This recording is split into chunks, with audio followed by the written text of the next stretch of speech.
दोस्तों सभी को जय श्री कृष्णा, राधे राधे, जय श्री राम। आज की शॉर्ट रिवीजन क्लास में हम डिटरमिनर के बारे में अध्ययन करेंगे। डिटरमिनर के अंदर सबसे पहले हम सम की बारे में बात करेंगे। सम का अर्थ होता है कुछ या थोड़ी मात्रा या संख्या। यह असस्पष्ट संख्या या मात्रा को दर्शाता है। देखो सम का अर्थ होता है कुछ, यह असस्पष्ट संख्या यानी यह संख्या को भी दर्शाएगा और मात्रा को भी दर्शाएगा। सम के अंदर संख्या भी दर्शा सकते हैं और मात्रा भी दर्शा सकते हैं। और कहाँ यूज होता है सम का? देखो पॉजिटिव सेंटेंस यानी सकारात्मक वाक्यों में सम का यूज होता है। हमें पता है कि नकारात्मक और प्रश्नवाचक वाक्यों में एनी का प्रयोग होता है। ऑफर क्या, जब ऑफर और रिक्वेस्ट की बात होती है तब सम का प्रयोग करते हैं। एक्सपेक्टेशन यानी जहां उत्तर हाँ की उम्मीद हो, जहां उत्तर में हाँ की उम्मीद हो वहां भी सम का प्रयोग करते हैं। यानी सकारात्मक वाक्य ऑफर या रिक्वेस्ट या जहां उत्तर में हाँ की उम्मीद हो वहां हम सम का प्रयोग करते हैं। यह अस्पष्ट संख्या या मात्रा दोनों को दर्शाता है। आगे देखो यह अनकाउंटेबल यानी मात्रा बताएगा तो अनकाउंटेबल रहेगा, सही बात है, मात्रा बताएगा। जब यह संख्या को बताएगा तब यह प्लूरल काउंटेबल नाउन के साथ आता है, यानी जब यह संख्या की बात करेगा तो यह बहुवचन के रूप में आएगा। एग्जाम्पल देख लो, I need some water, water क्या है? अनकाउंटेबल है तो सम आया। She bought some apples, apples के लिए भी सम आया। Would you like some juice, यहाँ ऑफर की बात हो रही है, would you like some juice, तो इसके लिए भी हमने क्या लगाया? सम लगाया। Did you buy some gifts for me, यहाँ हाँ की उम्मीद है उत्तर में, इसलिए यहाँ भी क्या लगा दिया हमने? सम लगा दिया। एक प्रश्न आया हुआ है, देख लो इसको, he is going on a trek with friends in June. सबसे पहले आप इसको देखना, फ्रेंड्स काउंटेबल है या अनकाउंटेबल है, एक वचन है या बहुवचन है? तो फ्रेंड्स कैसा है? काउंटेबल है, गिनने योग्य है। और कैसे है? ये बहुवचन में है, तो प्लूरल काउंटेबल नाउन के साथ क्या यूज हो सकता है? हमें पता है कि सम यूज हो सकता है, तो इसका आंसर हो जाएगा some. He is going on a trek with some friends in June. देखो मच का प्रयोग क्या किसके लिए करते हैं? मात्रा के लिए करते हैं, लेकिन यहाँ तो संख्या की बात हो रही है, मच तो आ ही नहीं सकता क्योंकि मच तो मात्रा बताता है।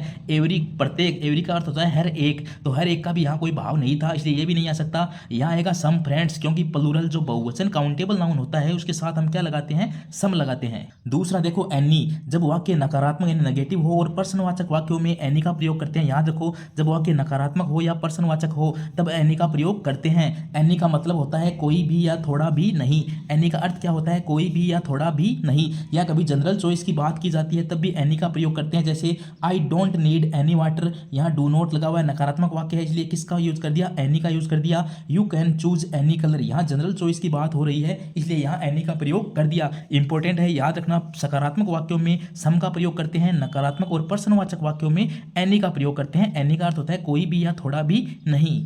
दो प्रश्न देख लो, पहला देखो, is there water in the jug. देखो प्रश्नवाचक वाक्य है तो हमें याद आता है प्रश्नवाचक वाक्य में एनी आ सकता है। देखो is there no water, water क्या है? वाटर क्या है? वाटर यहाँ अनकाउंटेबल नाउन है। अब देखो फ्यू तो किसके साथ आता है? काउंटेबल के साथ आता है इसलिए कट गया। दोज बहुवचन के साथ आता है इसलिए कट गया। अब देखो दिस, यह है, ये एक वचन के साथ आता है लेकिन यहाँ दिस का कोई भाव नहीं है इसलिए ये भी कट गया। यहाँ आएगा एनी, क्योंकि यहाँ प्रश्नवाचक वाक्य था, is there any water in the jug, क्योंकि सम और एनी देखो या तो अनकाउंटेबल के साथ आता है, अगर काउंटेबल के साथ आता है तो ये प्लूरल के साथ ही आएगा। तो ये अनकाउंटेबल था तो अनकाउंटेबल के साथ फ्यू तो आता है, फ्यू तो संख्या बताता है, तो एनी का यहाँ यूज हो जाएगा। Is there any water in the jug, क्योंकि ये कैसा वाक्य था? यहाँ समय भी नहीं दे रखा था और ये प्रश्नवाचक वाक्य था। दूसरा देखना, सी हैज नॉट गोल्ड, देखो नोट आया है, ये नेगेटिव वाक्य है। नेगेटिव वाक्य में हम किसका यूज करते हैं? एनी का यूज करते हैं, सम का यूज नहीं करते हैं। नो यहाँ आना नहीं था, मैनी भी यहाँ नहीं आना था क्योंकि मैनी यानी बहुत सारे होते हैं, तो एनी और सम से लगाना था। सम का अर्थ तो होता है पॉजिटिव में, नेगेटिव में किसका यूज करते हैं? एनी का यूज करते हैं।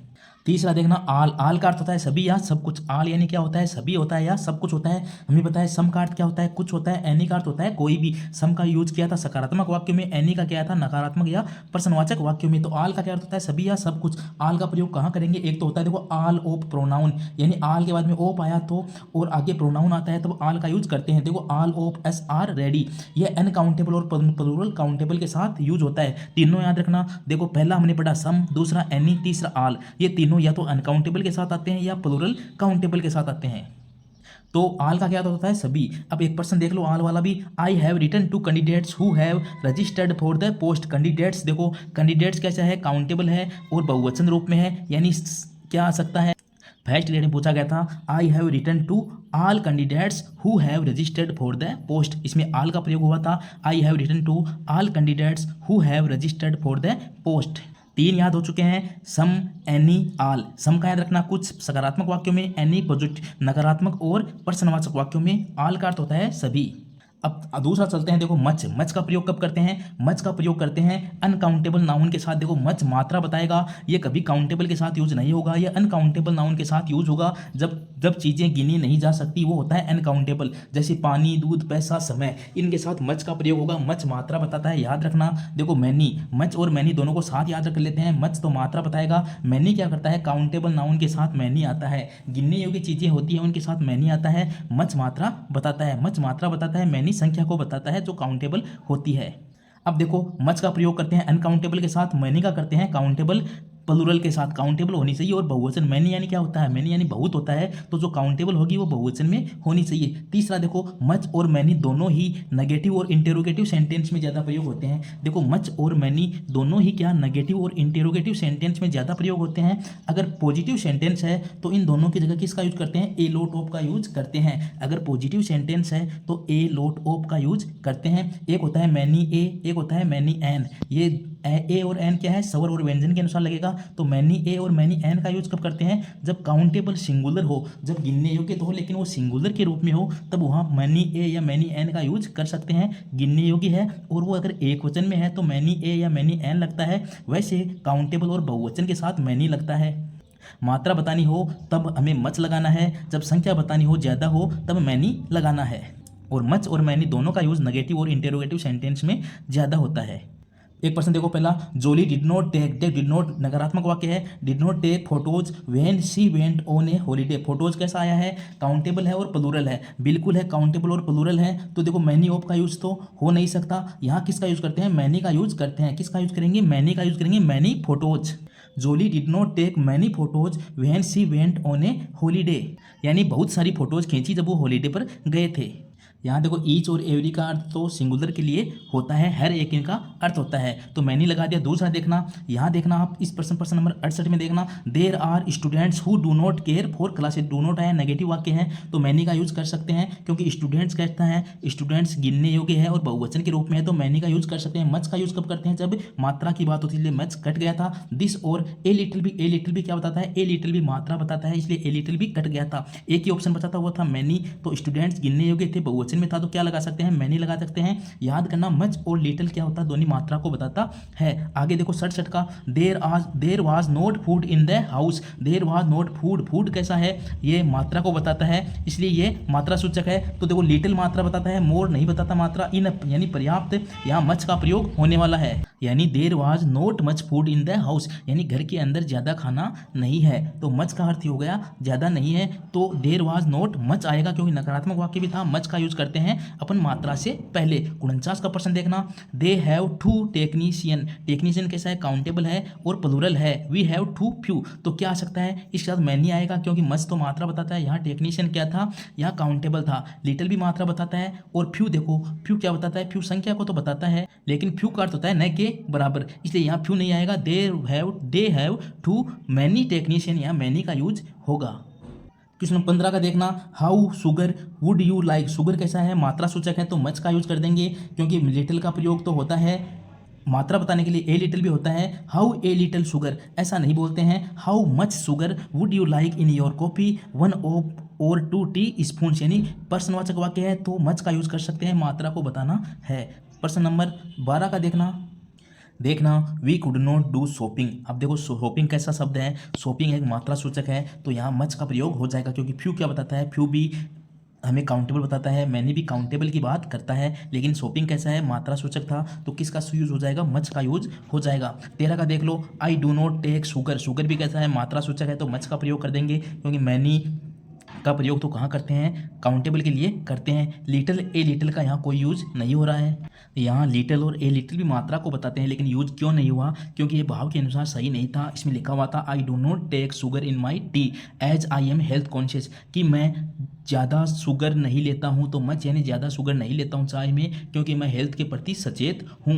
तो लिटिल और ए लिटिल मात्रा को तो बताते हैं, लेकिन इसका भाव सही नहीं निकल रहा था, तो I do not take much sugar. आगे देखो अब नन, नन का अर्थ क्या होता है? नन का अर्थ होता है कोई भी नहीं, कुछ भी नहीं। नन का अर्थ होता है कोई भी नहीं, कुछ भी नहीं। प्रोनाउन के साथ none of them, none of us, none of you का प्रयोग होता है। जैसे देखो none of that food was eaten, none of them helped me. None का अर्थ होता है कोई भी नहीं, कुछ भी नहीं। आगे देखो बोथ का अर्थ होता है दोनों। बोथ का प्रयोग दो लोगों या चीज़ों के लिए होता है, न कि तीन या अधिक के लिए। बोथ का प्रयोग दो लोगों या चीज़ों के लिए करते हैं। Both of my parents are doctors, both of my parents are doctor, यानी बोथ का प्रयोग दो लोगों या चीज़ों के लिए होता है। एक पर्सन देख लेना, the students are equally cultured, the student are equally cultured. Equally यानी बराबर, कल्चर्ड है यानी दो की बात हो रही है, तो हमने किसका यूज कर दिया? यहाँ बोथ का यूज कर दिया। एनी मैनी सम का यूज नहीं करेंगे, क्योंकि यहाँ आर इक्वली कल्चर्ड यानी दो की बात हो रही है, तो हमने यहाँ बोथ का प्रयोग कर दिया। 40 का क्वेश्चन देखना, ओप देम न्यू द आंसर, यानी इसमें हो जाएगा, देखो ओप देम लगा हुआ है तो नन का प्रयोग हो सकता है। None of them knew the answer, कोई भी आंसर नहीं जानता है, क्योंकि नन का अर्थ होता है कोई भी नहीं, कुछ भी नहीं। तो none of them knew the answer, तो नन का यूज हो जाएगा ऑप्शन नंबर डी।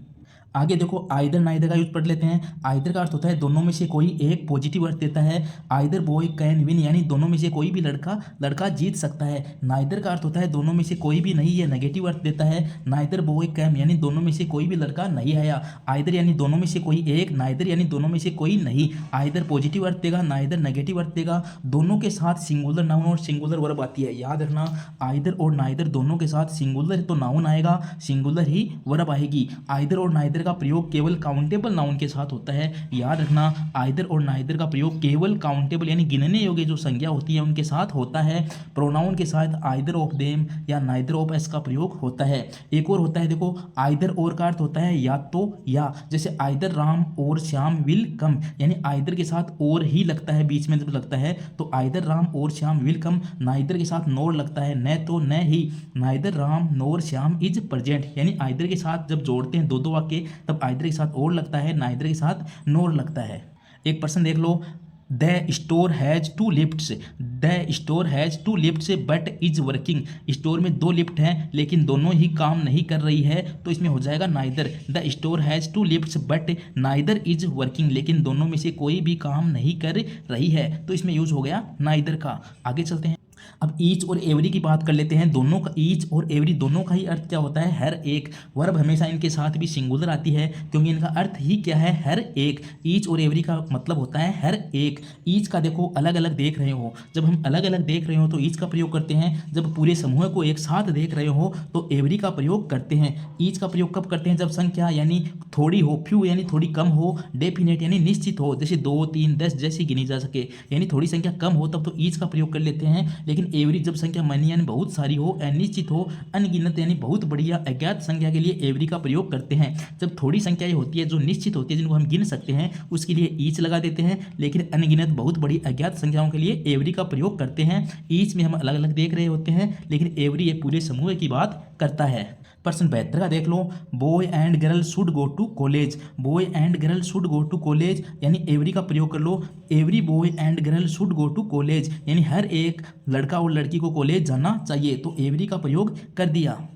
19 का प्रश्न देखो, the bus service is very good, there is a bus 10 minutes, बस की सर्विस बहुत अच्छी है और हर 10 मिनट में क्या आती है? बस आती है। तो हर 10 मिनट की बातें हो रही है तो एवरी का यूज कर देंगे, क्योंकि अनगिनत 10 मिनट होती है, हर 10 मिनट में बस कोई ना कोई बस आती है, इसलिए एवरी का प्रयोग कर देते हैं। देयर इज ए बस एवरी 10 मिनट्स।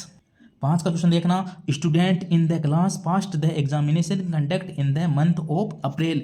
स्टूडेंट्स यानी every student in the class passed the examination conduct in the month of April, यानी एवरी प्रत्येक स्टूडेंट की बात की जा रही है, इसलिए एवरी का प्रयोग कर देंगे, क्योंकि इसमें ईच का ऑप्शन भी नहीं था। 34 का देखना, of these substance is found in India, तो इसमें ईच का प्रयोग कर देंगे। ईच का प्रयोग हमने क्यों किया? ईच के साथ देखो, ईच के साथ कई बार ये भी आता है ऑफ दीज, ईच के साथ होता है ईच ऑफ दीज, यहाँ एवरी नहीं था, तो each of these substance is found in India, तो यहाँ ईच का प्रयोग कर दिया। आगे देखो, नो का सेवरल, सेवरल का अर्थ होता है कई, कुछ, अधिक। More than 2 but not money, यानी 2 से ज़्यादा है लेकिन और बहुत ज़्यादा भी नहीं है, यानी कई, कुछ, अधिक दिन, 2 से थोड़े ज़्यादा लेकिन बहुत ज़्यादा भी नहीं है, वो होता है सेवरल, यानी अनिश्चित परंतु सीमित संख्या। अनिश्चित तो होता है लेकिन सीमित संख्याएं होती है, ऐसे नहीं मनी का प्रयोग कर दें वहाँ सेवरल लगा दें।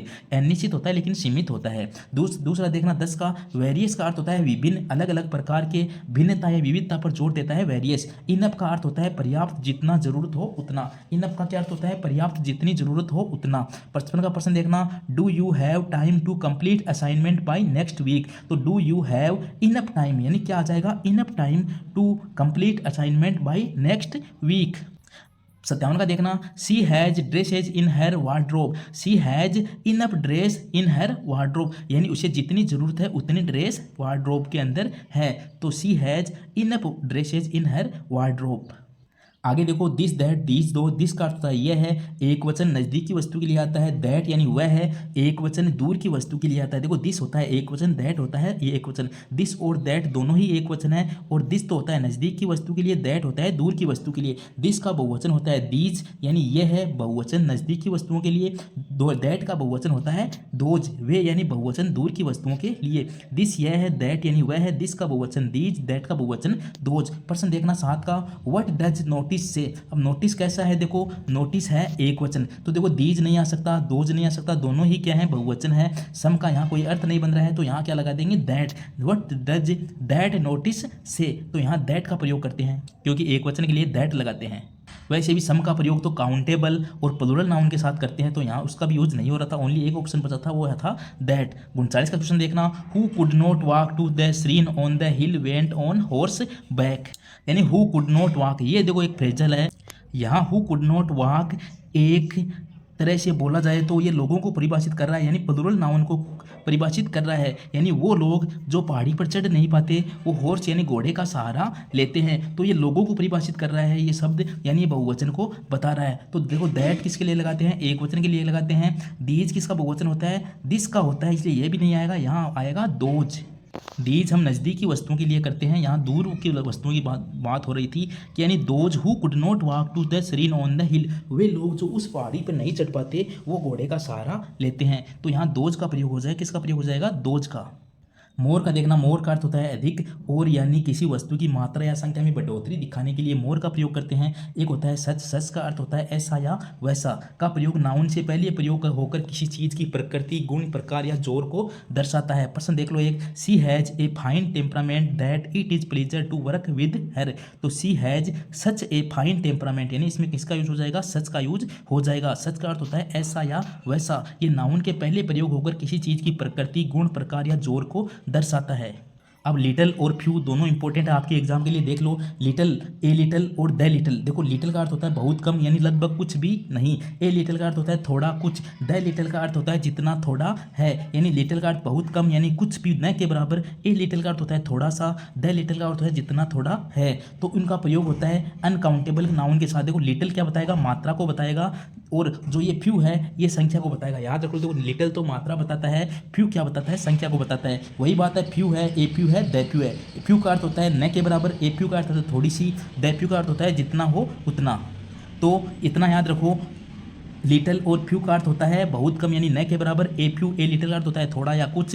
द फ्यू या द लिटल का अर्थ होता है जितना थोड़ा है। लिटल हमेशा मात्रा को बताएगा, फ्यू हमेशा काउंटेबल के साथ आएगा। देखो फ्यू का प्रयोग करते हैं काउंटेबल प्लूरल नाउन के साथ, यानी गिनने योग्य होनी चाहिए और बहुवचन में होनी चाहिए। जैसे books, friends, apples, countable plural noun के साथ ही आएगा ये फ्यू, और अनकाउंटेबल नाउन के साथ यानी मात्रा बताने वाले के साथ आएगा लिटल। अब देख लो प्रश्न नंबर 44 का देखना, we can not take tea as there is milk. अब मिल्क देखो, we can not make tea, हम चाय नहीं बना सकते क्योंकि मिल्क कैसा बच्चा है? मिल्क न के बराबर बच्चा है। तो न के बराबर क्या होता है? लिटल और या ए लिटल। देखो मच भी मात्रा बताता है, एनी भी नकारात्मक वाक्य में आता है, लेकिन लिटल ए लिटल में से आना था। We can not make tea, हम चाय नहीं बना सकते। As there is milk left, क्यों? दूध कितना बचा है? लिटिल या ए लिटिल? अगर ए लिटिल होता थोड़ा सा बचता तो हम चाय बना सकते थे, लेकिन यहाँ चाय नहीं बना सकते, इसलिए दूध न के बराबर बचा है यानी लिटिल। दूसरा देखो 45 का, there is milk in the glass you can use it to make tea. इस गिलास में इतना दूध है जिनसे तुम चाय बना सकते हो, यानी थोड़ा सा दूध है,